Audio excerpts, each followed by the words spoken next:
Ana aproveitou a percepção de andar junto com alguém que ela jamais esqueceu. Mas tenho certeza que o Senhor jamais esqueceu de Ana. Uma viúva. Será que faltou cama para essa viúva os dias que ela viveu? Será que faltou pão para ela? As portas do templo sempre estavam abertas. O seu coração sempre esteve na presença do Senhor.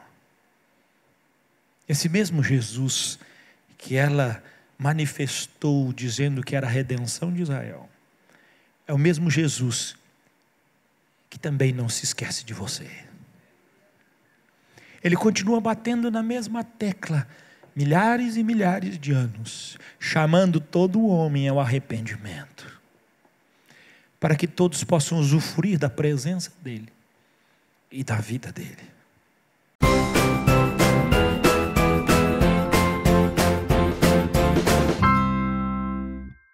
Lucas, o capítulo 2, o versículo 36, assim como a igreja está sentada, reverentemente leiamos o texto sagrado. Havia uma profetisa chamada Ana, filha de Fanuel, da tribo de Aser, avançada em dias, que vivera com seu marido 7 anos, desde que se casara, e que era viúva de 84 anos. Esta não deixava o templo, mas adorava noite e dia em jejuns e orações. E chegando naquela hora, dava graças a Deus e falava a respeito do menino a todos os que esperavam a redenção de Jerusalém. Cumpridas todas as ordenanças segundo a lei do Senhor, voltaram para a Galileia, para a sua cidade de Nazaré. Crescia o menino e se fortalecia, enchendo-se de sabedoria, e a graça de Deus estava sobre ele. Essa mulher, a Bíblia chama ela de profetisa. A Bíblia chama pelo seu nome, Ana. Ela tem uma linhagem, ela é da tribo de Aser, ela é filha de Fanuel. A palavra do Senhor diz que a sua linhagem proporcionou para ela um tempo muito íntimo de revelação e de construção das coisas que Deus poderia acrescentar. E essa mulher, como o texto mesmo diz, fora casada há 7 anos, estava viúva há 84. Põe aí, 84 mais 7, e com quantos anos ela casou? Que ela tenha casado aí com uns 15, 16 anos, já passou dos 100, ó. Mas essa senhora, uma anciã, uma profetisa, diz o texto sagrado, era avançada em dias. Uma mulher que tinha todas as qualidades para não frequentar mais o templo, por ser uma anciã, por ser uma viúva. Era responsabilidade dos judeus cuidarem dessa mulher, era uma responsabilidade dos levitas, dos sacerdotes, das pessoas do templo cuidarem dessa mulher. E ela, diz o texto sagrado, não saía da presença do Senhor no templo e apresentava-se diante do Senhor com jejuns e oração. Uma mulher que teve uma instrução. Os anos avançaram de uma forma esplêndida, mas o vigor do coração dessa mulher de estar na presença do Senhor jamais foi abalado. E ela passando todos os dias, quando se depara a hora que entra no templo, ela vê Simeão. E Simeão toma o Senhor Jesus Cristo nas suas mãos, e ele diz: agora pode despedir o teu servo, ó Senhor, porque os meus olhos viram a redenção de Israel, e viram o socorro que ele enviará aos gentios.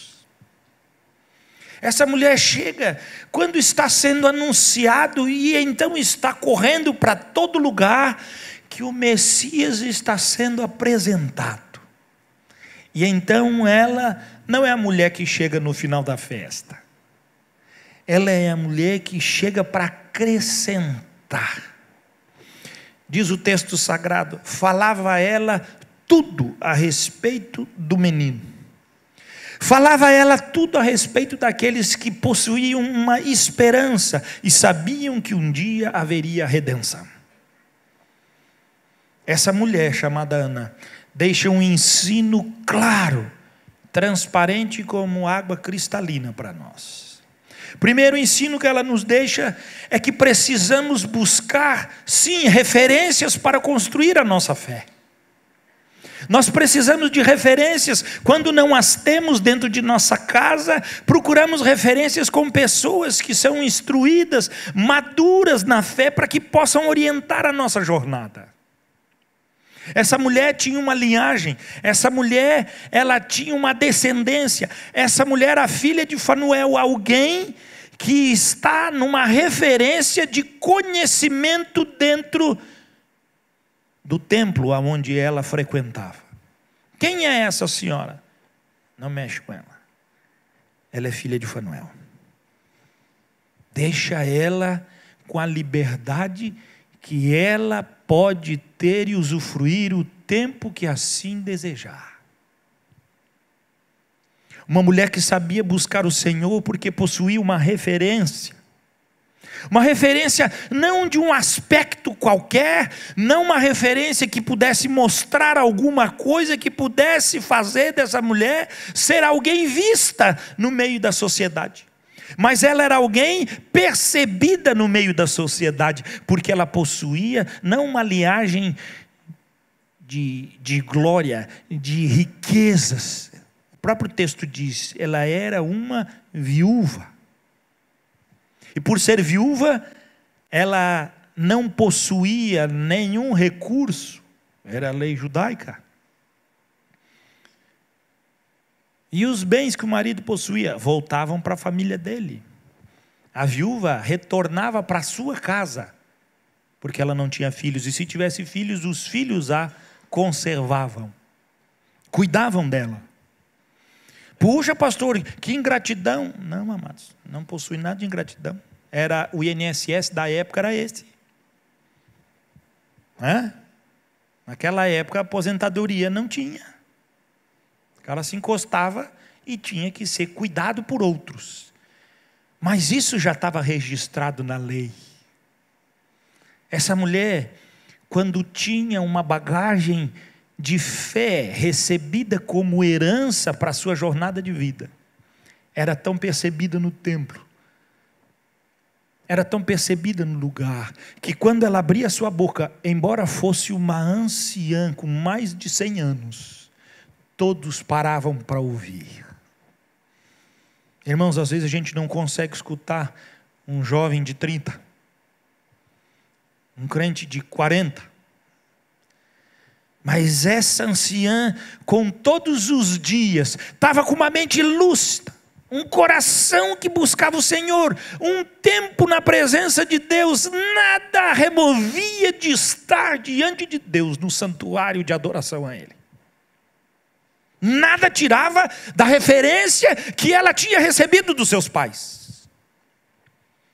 E o que me dói no coração muitas vezes, e é particular, é minha dor, porque nossos pais muitas vezes nos ensinaram a buscar o Senhor em unidade, a estar se derramando verdadeiramente como igreja, para adorar a Deus na essência, para estar profetizando e vendo a glória de Deus transformando. Mas nós trocamos aquilo que recebemos e tornamos as coisas profundas que foram passadas para nós por conceitos superficiais que não mudam mais a nossa história. Conceitos que não são mais o elucidar de uma eficácia no nosso coração de fazermos diferença. Essa mulher estava contramão. Primeiro, ela era mulher num conceito judaico, patriarcal. Segundo, era uma viúva. Terceiro, era uma velha.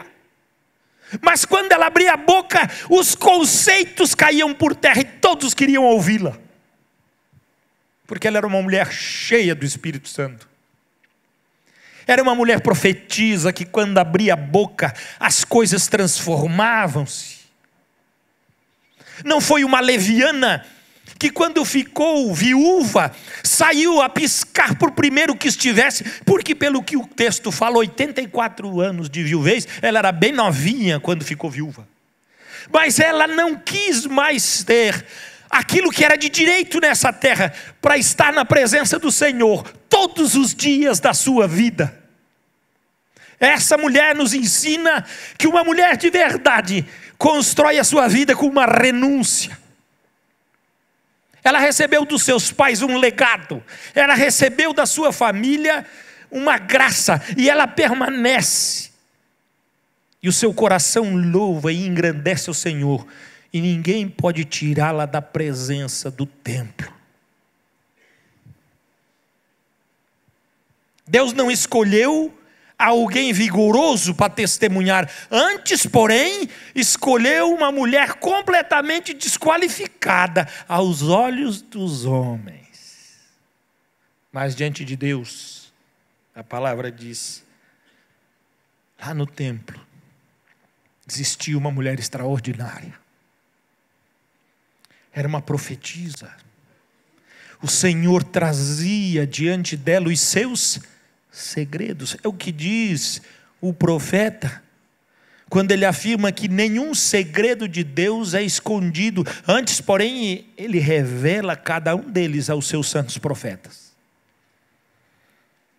Esta mulher abriu a sua boca para fazer diferença num tempo onde as pessoas não queriam escutá-la. Abrimos demais a boca num tempo em que ninguém quer nos escutar. Mas uma coisa é certa, se nós buscarmos ao Senhor, quando a nossa boca se abrir, nós não anunciaremos coisas normais, mas anunciaremos os segredos de Deus, aquilo que os homens desejam.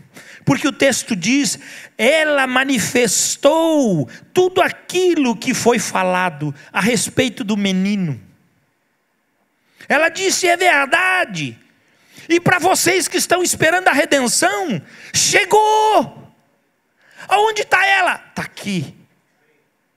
Nos braços de sua mãe, depois de receber a bênção e a anunciação de Simeão. Está aqui. Aconteceu. Chegou a esperança. Alguém que está na presença de Deus sempre tem no seu coração uma resposta de esperança. Alguém que vive na presença de Deus sempre abre a sua boca, porque tem algo no seu coração que revela um tempo de esperança. Mulheres, homens que estão neste lugar, jovens, adolescentes, crianças, abram as suas bocas para trazerem esperança num tempo terrível que vivemos. Troque o seu lábio da inconstância pelas verdades daquele que pode fazer a diferença. Uma mulher extraordinária, que a palavra do Senhor dá para nós 4 versículos, a respeito de como ela vivia, e qual tinha sido a trajetória dela na presença do Senhor. Não foram um dia, nem 2 dias, nem uma semana. Muitos dias aquela mulher esteve incessantemente diante do Senhor. E o texto diz, ela não deixava o templo, mas adorava noite e dia, em jejuns e orações. Quem tem mais de 100 anos aí, está livre desse ensino hoje. Isso serve para todo mundo. Essa mulher conseguiu ver aquilo que o seu coração sempre a impulsionou. Quando o nosso entendimento se submete e se sujeita à gloriosa ação de Deus, nós não só vimos na nossa vida um impacto de transformação, mas a esperança se prolonga por todos os lugares. Muitas vezes cantamos a música como foi a abertura do culto com um ministério de louvor. Santo Espírito, vem encher este lugar. Quantas vezes botamos na nossa mente para o Santo Espírito encher essas 4 paredes? Quem sabe seja a forma como você canta. Santo Espírito, enche este lugar. Irmãos, eu quero corrigir você. Não ore mais isso. E não cante assim. Mas antes coloque o seu coração, porque o templo já foi refeito. E você possa botar a mão e dizer: Santo Espírito, enche aqui. Enche este lugar. Porque se o Santo Espírito transbordar nessas 4 paredes, ele sai pela porta e nós esquecemos. Mas se ele transbordar no nosso coração, nós não sairemos da sua presença. Santo Espírito, vem neste lugar. Enche este lugar. É aqui que a glória do Senhor já se fez. É aqui que o poder de Deus já está manifestado. As palavras bem afirmam que ele mesmo disse: Deus não habita em templo feito por mãos. E como é que nós estamos invocando para ele habitar um templo, se ele diz que não habita? Mas se você botar a mão no seu coração, se você falar para o Senhor: Santo Espírito, enche a minha vida, você vai ver que ele vai tocar o seu coração. E se você continuar cantando a música, você vai ver que não é de um estado físico, é a sua vida. Vem encher, vem transformar esse lugar. É aqui que precisa de mudança.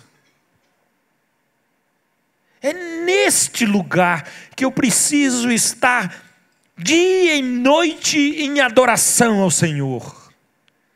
É aqui neste lugar que eu preciso preparar o meu jejum santo. E as minhas orações precisam estar como verdadeira libação diante do Senhor 24 horas. Ana não possuía o privilégio que nós possuímos de habitar o Santo Espírito na sua vida.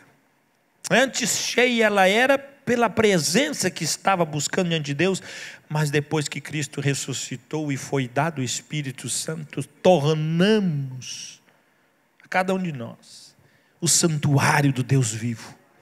E Paulo mesmo diz: não sabeis vós que o Espírito Santo habita em vós e que sois santuário de Deus? É este santuário que foi manifestado como esperança para essa mulher. É este santuário que foi mostrado dizendo: chegou o tempo. Ana, uma mulher sem filhos, que trocou o seu segundo casamento, porque decidiu no seu coração estar na presença do Senhor todos os dias da sua vida. Uma anciã, que o tempo passou, mas ela continuou novinha em folha. O seu espírito continuou destemido. As suas palavras continuaram sendo ouvidas. O seu coração permaneceu aonde ela recebeu a instrução da sua casa. Envelheceu, mas jamais deixou de honrar. Você pode olhar. A palavra do Senhor no Velho Testamento Novo não perde tempo para dar. Pode ver, ela não perde tempo para dar. Qualificação de família para mulher. Mas para Ana a palavra parou. Para Ana disse: essa é da tribo de Aser. Essa mulher, ela não é conhecida pelo que ela possui aos olhos dos homens, mas ela é conhecida por ser possuída pelas coisas de Deus. Essa mulher não trocou nada que podia ter. Antes, escolheu servir ao Senhor.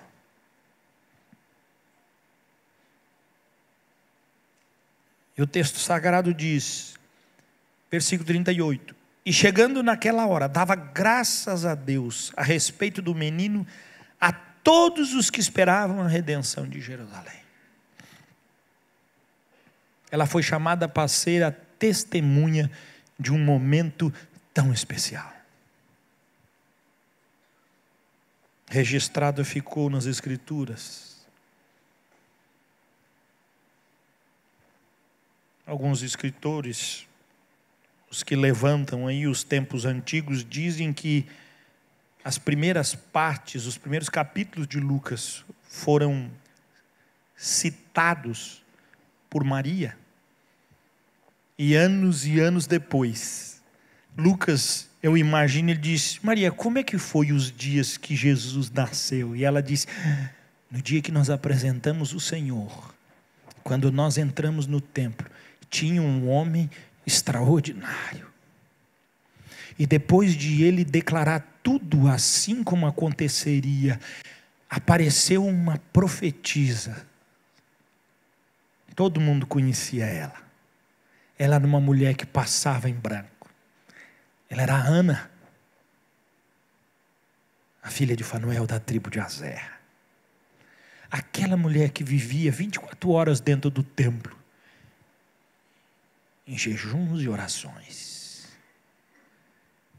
Ela deu testemunho e dizia para todos que ali estava a redenção dos que tinham esperança e criam que aquele que foi ordenado lá no dia para Eva, tu vai ter um descendente que vai esmagar a cabeça da serpente. Aquilo que foi prometido e a história foi contando, assim como foi falado para Eva lá. Eva, fica sossegada, que vai gerar em ti um descendente. Ele vai, a serpente vai morder o calcanhar dele, mas fica tranquilo, ele vai esmagar a cabeça dela.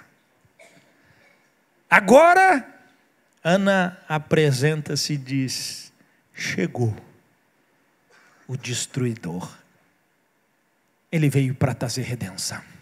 Chegou a esperança. Chegou a história. Chegou a nossa resposta. Aonde estão as Anas dos dias de hoje? Onde é que podemos encontrar os cheios do Espírito, que falam e as suas palavras são guardadas? Aonde estão aqueles que podem romper os dias, mas ninguém pode esquecer poucas palavras que marcam para uma eternidade? Tantos discursos e que não servem para nada, mas poucas palavras podem mudar a nossa vida. Eu, quando entrei, e já era um rapagão dentro da igreja, entrei porta dentro, como o Yuri bem falou na abertura do culto, cheio de si, filho de crente, neto de crente, bisneto de crente, não sei depois, porque eu não tenho, meu bisavô que veio da Letônia, não sei se o pai dele era crente lá, mas provavelmente era, porque foi contemporâneo do avivamento naquele país. Mas posso afirmar que sou bisneto. Entrei na igreja sem mentir, porque tinha recebido dentro da minha casa um excelente ensinamento. E se a mãe visse a gente mentir, ela não chamava nós para um quartinho e dizia, meu filho, não mente, como a gente faz hoje. Se a gente pensasse em mentir, ela dizia, o que é que tu está pensando? Tu, e o tabefe no canto da boca. Não minta, mas não tinha nem começado. A sua mãe também era assim, que quando olhava para você, o seu coração era completamente desnudado.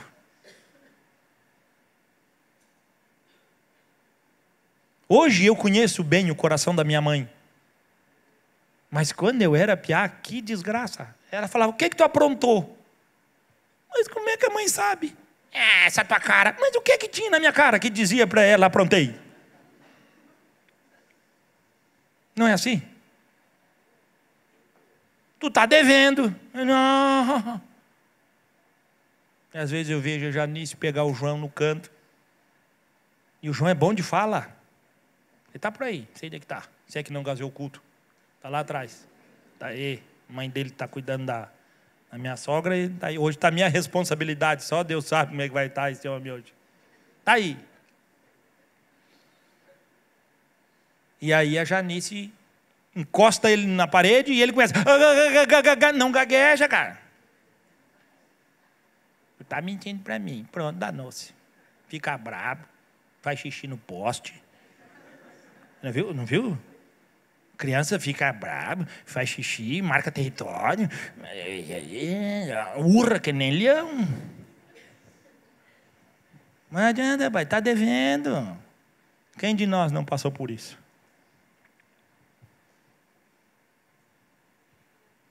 Mas existe neste lugar um Espírito que sonda o teu mais profundo interior. Um Espírito que vai aonde você jamais imaginou, porque Ele conhece você melhor do que você mesmo. Ele quer partilhar com você segredos e intimidade que Ele tem. Ele quer se alegrar com sua vida de uma maneira extraordinária. Ele quer que você viva na dependência dEle, que saiba que não só de pão viverá o homem, mas de toda a palavra que sai da boca de Deus. Ele quer mostrar no seu coração que os segredos dele são para ser partilhados com filhos que descortinam o nosso ser. E assim estava eu dentro da igreja, sentado na terceira fileira, porque eu era crente e crente bom. Crente bom senta na frente. Os ruins estão tudo lá atrás, olha lá, os ruins tudo lá atrás. Olha os ruins lá, olha os ruins lá, tudo lá atrás. Estou brincando, irmãos, vai que se ofende, né? É por causa do ar-condicionado. Eu sei, mas aqui não tem jeito. Aqui 24 está pouco, podia estar 17. Mas daí se eu botar o ar-condicionado do meu gosto, matei todo mundo. Então a gente vai entrando, né? Eu fico com as pizzas aqui e nós vamos tocando a vida. Eu continuo suando, não continua mudando nada. Mas sentadinho, na terceira fileira do banco. Você pode imaginar? O pastor começou a pregar, abri a Bíblia. Ele falou, provavelmente fui um dos primeiros a abrir o texto. E ele pregou uma mensagem não diferente da que eu preguei hoje. Mas no final dela ele disse: quem não for descortinado pelo Espírito Santo, jamais poderá ser conhecido de Deus. E jamais poderá ser chamado de filho de Deus. E eu então comecei a interrogar, mas eu sou filho de Deus? Eu não mato, não roubo, não fumo, não me drogo, não me prostituo. Se existe alguém que merece ir para o céu, sou eu. E o pregador disse: quem não se identificar na morte e ressurreição de Cristo, ainda não sabe o que é nascer de novo. Eu falei: mas o que é isso? Não é? E então eu olhei para dentro de mim e tinha um oco, um vazio. E eu disse: Senhor, estou perdido. Quando eu falei que estava perdido, irmãos, as trevas me cercaram. Angústias do inferno vieram sobre a minha vida. E eu me deparei nas piores condições que um ser humano possa estar. Aquele que o Espírito Santo revela quem você é. Eu até aquele momento eu pensava quem eu era. Mas dali para frente o Espírito Santo foi e disse para mim quem eu era realmente. E aquele pastor disse: mas Deus pode mudar a sua vida. Corra aos pés dele. Eu nem sei se ele fez apelo ou não, mas eu corri para frente e supliquei e disse: Senhor, me tira dessa agonia. E o pastor orou por mim e eu fui embora na mesma agonia. Fui para casa com os mesmos pecados. E fui dormir com a mesma agonia. E deitado na cama, em dores, gemendo ao Senhor, disse: tem misericórdia de mim, Senhor. Tem misericórdia de mim. Eu estou perdido. Eu estou no inferno.